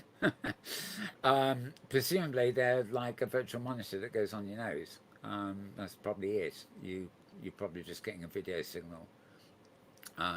How smart or interactive the thing you're plugged into in though is we don't know. I mean, um, let's say you're plugged into a television set and you're getting output from the television set, but remember, I don't know, in the UK here, for example, if you're watching live TV, you can press the red button at the BBC and it goes to a load of other hidden channels, so to speak, and you can interact between them. So presumably whatever you did with the remote will also be projected in the glasses. So as long as the signal is coming from something like a television, it probably work for anything. You could probably view a virtual world in them, to be honest. You know, many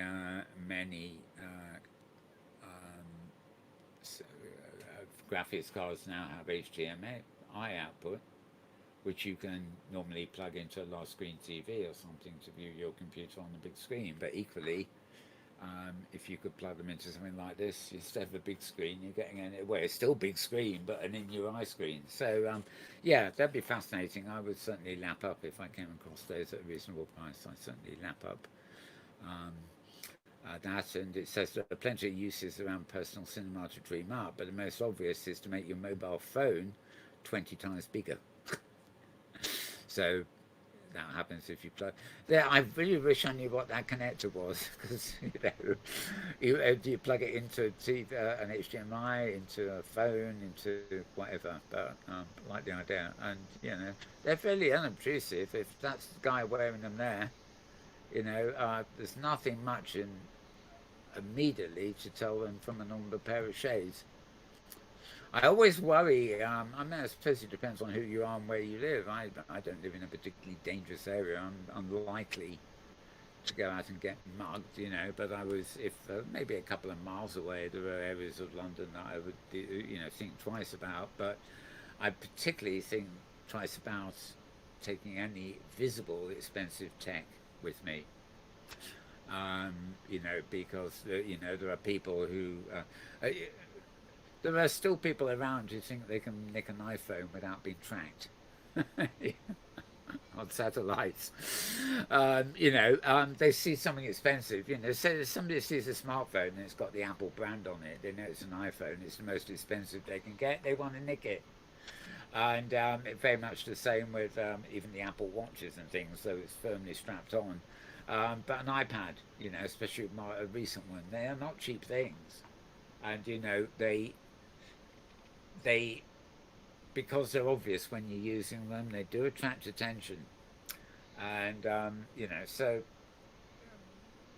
I don't know how I got onto this thread, but I would much as I love some of this tech, I would be very hesitant I think is the word, to actually go out wearing it in certain places. It's not everywhere you go is full of smart kit wearing people.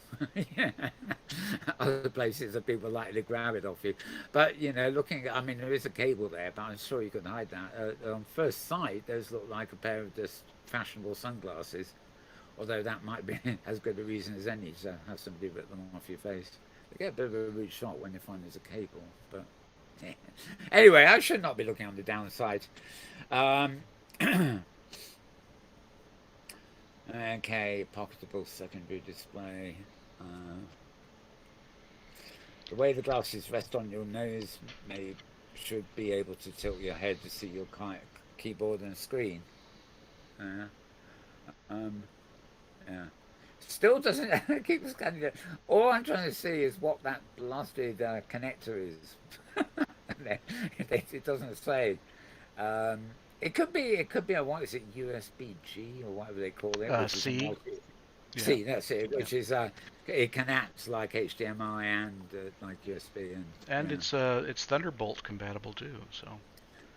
Yeah, but it's funny. I bought a mouse recently.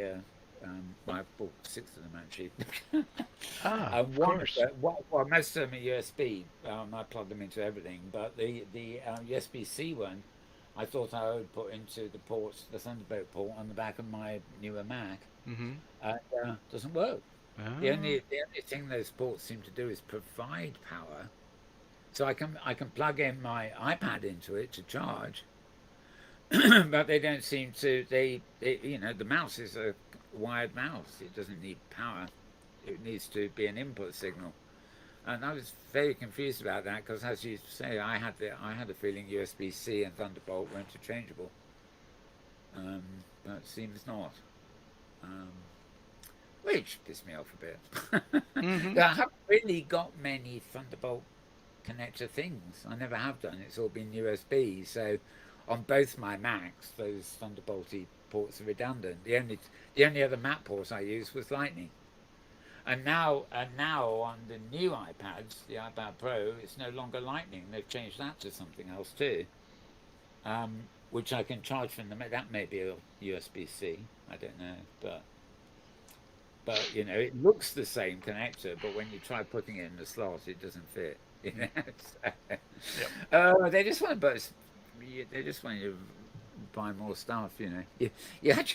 But they don't easily tell you what it is you need to buy. Apple are very good at this. Sort of, you can go to their site and you can find something labeled, extension cable for iPad Pro 2 or something. And it will work because if they've described it, but they don't actually tell you the specs. In other words, does that mean it's Thunderbolt? Does that mean it's USB-C? Right. Does that mean it's HDMI Mini?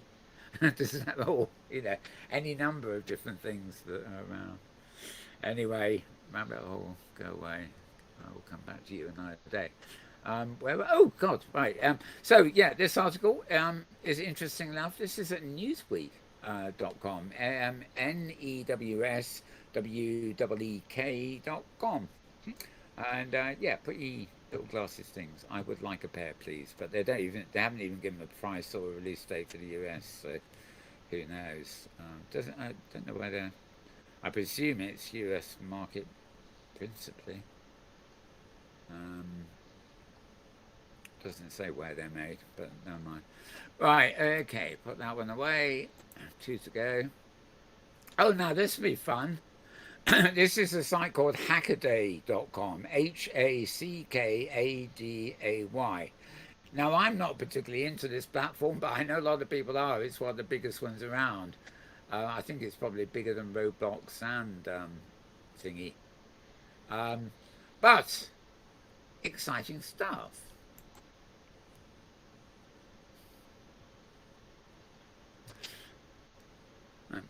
You can build. Let's switch to the website for this one, actually. Minecraft, basically.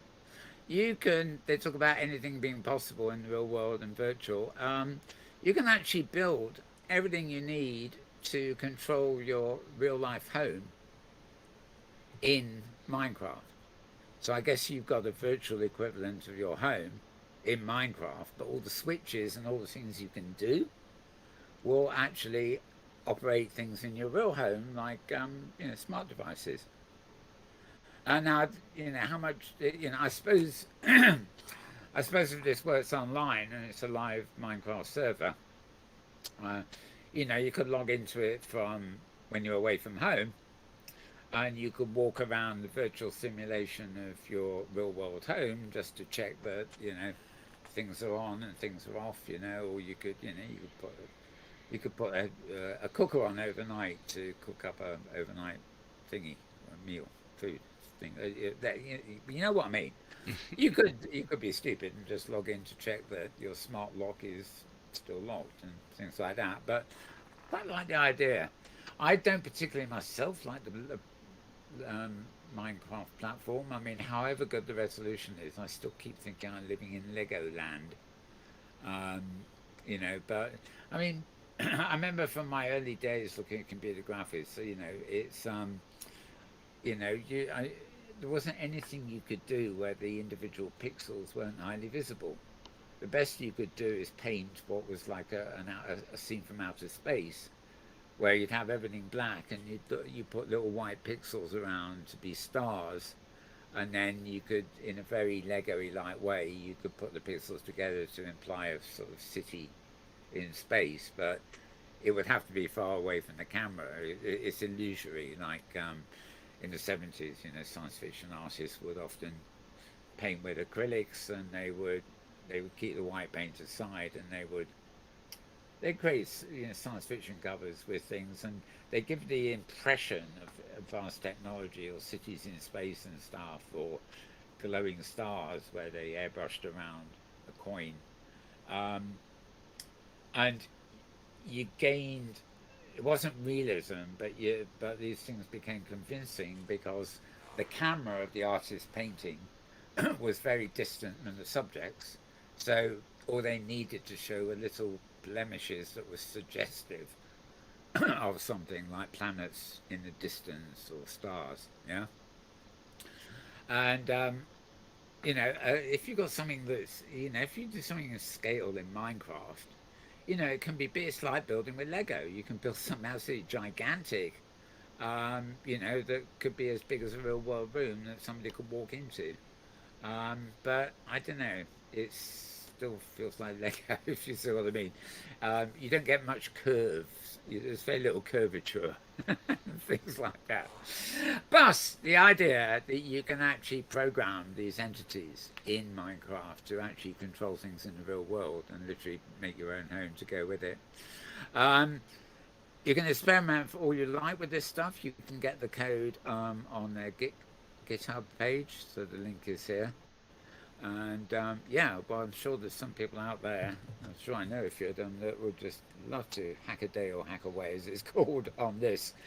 Right, the site you want for this link is hackaday.com, so HACKADAY. And who needs OpenSim when you got Minecraft, say? And the real world, and the real world home to go with it. It's you know, it's yeah, different strokes for different folks, really, is what I say. I don't think I would ever get into that, but I would actually quite like to have a online. I always had an idea of like an online studio that would link, you know, that had scripts that would operate things offline, but we'll see. Right, okay, so my last link here. This is the Economic Times in India. Oh yeah, this is a good one. Right, oh crumbs, it's so long I can't see it to read it. Hang on, I'm going to have to do a bit of jiggling around here. Oh no. I can see that headline. It doesn't look good.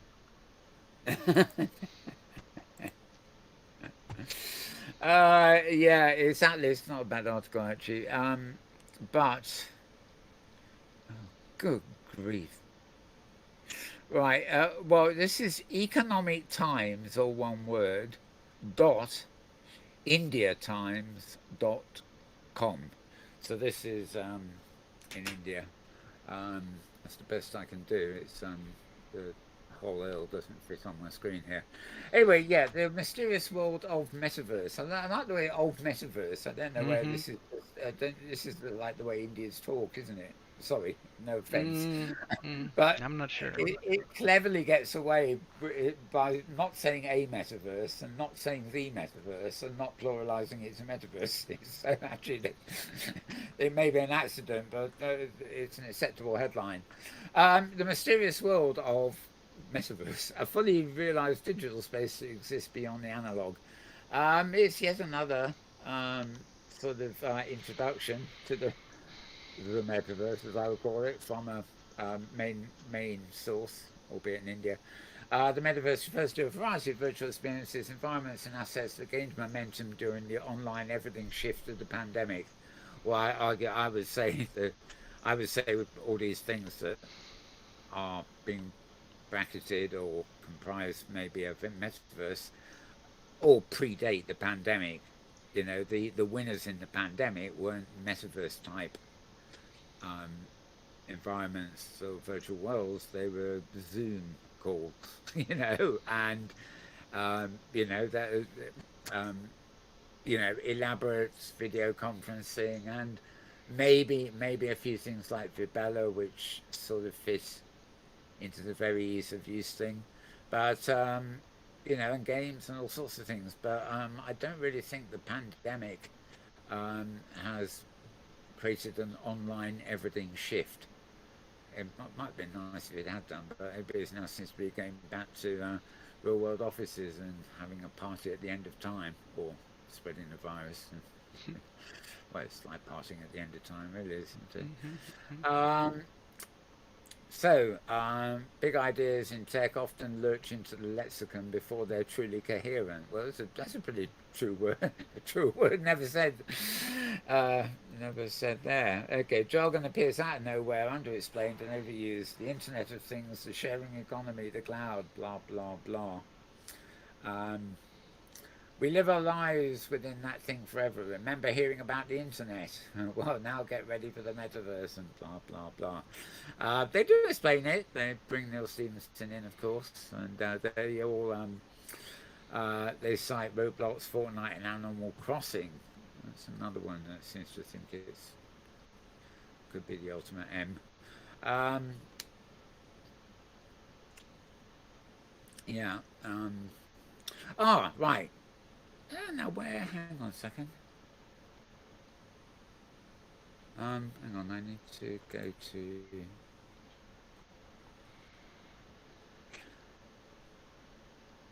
Okay. Right. There was another piece. I don't think it's here actually. I think I posted it elsewhere. It was an article. I think it's one you'll find on my Twitter feed, but because I was covering 2 weeks at once, I didn't bring it in here. But there was an essay by this chap, Matthew Ball, during the week. He's a venture capitalist and prolific essayist, and describes the metaverse not as a virtual world or space, but a sort of successor state to the mobile internet. Now, this is there will be no clean before metaverse or after metaverse, he writes. Instead, it will slowly emerge over time as different products, services, and capabilities that integrate and meld together. Yeah, I'm a bit sad I didn't bring that article up for today. Actually, he's actually authored an article which seems to be the first in a series of 6 that really goes into depth in all this. Not the platforms, the economies, and everything that's worth it there. But actually, possibly the thing to do would be to remember that name, Matthew Ball, and to Google him, and it will probably cover up the articles he's writing at the moment. Just a suggestion anyway. But that's it. That's it for us this week, or rather, it's it for the links. I don't know if James, do you have anything wonderful to talk about? Oh, I jotted down one note that I was going to ask you, shouldn't we be more worried that Facebook says they're not working on braid reading technology? Because that makes me think they are. Well, being a suspicious sort as I am. Yeah, I mean, do I trust? If they say they're not, then I think, oh, they must be working on it. Do I trust the God Emperor? Do I trust the God Emperor not to tell lies or not to mislead us? The answer is no. Right. You may have a very good point there. It was certainly disturbing some people. I mean, imagine somebody wants to take over the world by getting into our brains, Yeah. They'd be very stupid to publicize it. But if they accidentally did, and there was a furore, then then quite possibly they would use diversionary tactics to hide the fact that they're still going to go ahead and do it. Yeah. It's the stuff of science fiction, and governments and thought control and things. A alternative world where the Nazis won the Second World War. Right. Yep. And sort of 20 years on, by the 1970s, Hitler had got all this stuff in place. I forget what the novel's called, but you know, it was all under, you know, it's all hidden. And in the same story, the Holocaust is totally hidden too. I mean, Germany, with its empire of Europe, you know, is accepted as a major international player along with Russia, and Britain is still out of it. But you know, is that the Man in High Castle? Is that the one? No, that's a similar okay. theme. No, Yeah. No, Manning High Castle is very different, and so is Fatherland, which is another one on a similar theme. No, this one, but particularly it moved beyond. It moved in phases. I forget how it worked, but basically bringing, you know, Hitler was almost the inventor of propaganda, and even now in our real world, you know, the lessons of Hitler's propaganda stuff went over to America very quickly, and now they've filtered back to the rest of the world, you know, mostly in the form of advertising. You know, the advertising industry is a propaganda wing, albeit for less for government and enterprise. But the idea was that you know, the propaganda machine just got bigger and bigger just as the military conquered more and more land, and that because of the propaganda machine, you know, things that we know historically because the war ended and we won, kind of thing, were just never known because we weren't the winners, so we didn't get to know it, and the locals, it was hidden from the local populace anyway. So things like the Holocaust literally happen in this story, but are never mentioned because nobody knows about them. Except, you know, if an investigative reporter gets a hint of it, he's dead. You know, but then it extends from that, you know, into you know, this mind control thing where, you know, everything about people is being controlled, the routes they take to walk to work, you know, every little thing.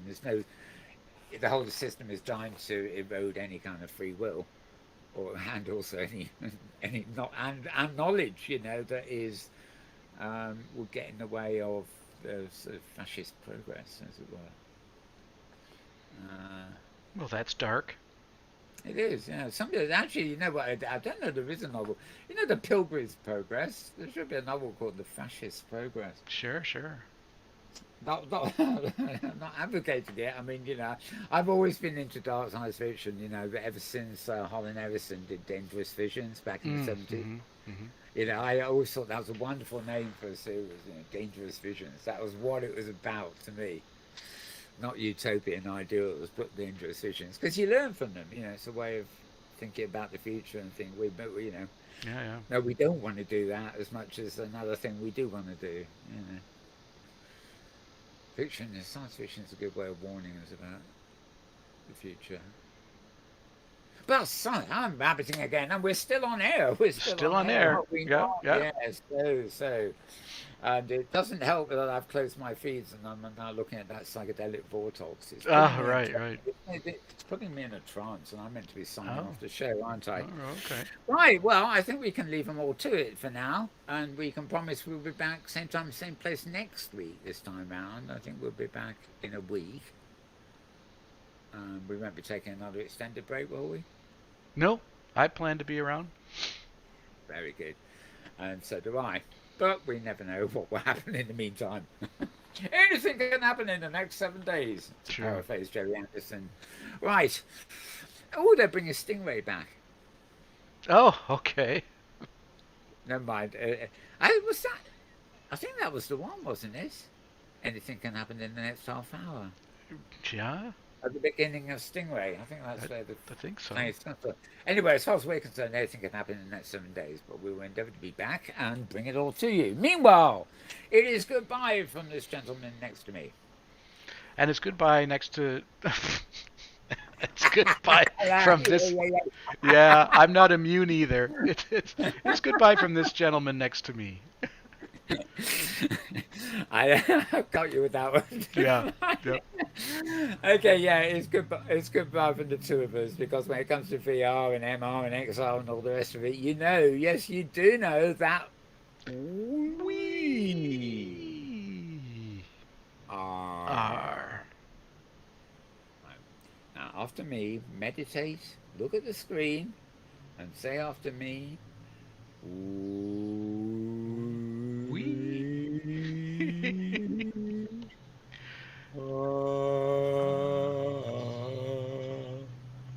Oh, are. that was Gregorian. That was going It, into the yeah, chant. it got a bit wonky there, didn't Yeah, it? Right. yeah, yeah. Okay. Well, there we are. Yeah, yeah. A little surprise exit. As you can see, we can't tell where we're going. This never-ending hole. Yes, indeed. Yes. Anyway, I hope you all have a very good weekend. Stay safe, stay well. Keep wearing your masks. You would be very stupid not to. Stay indoors if you can. Work from home if you can. Do all the shut. It has not gone away. This plague. And it's probably going to be with us for at least another couple of years. So if we're going to stop the lockdowns and stuff like that, we're going to have to be tread very, very carefully indeed. But I mean, look on the bright side. It might eliminate all our politicians. Never even have to worry about anything, will we? Okay. Being superfluous there. So yeah, as I said, everybody have a good week. Hope you enjoyed the news, and we will see you next week. And it's goodbye for now. For now.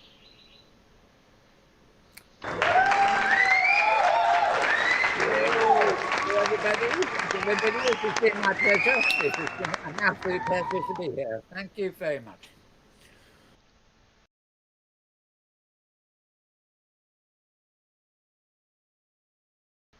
Okay, we're out. Oops.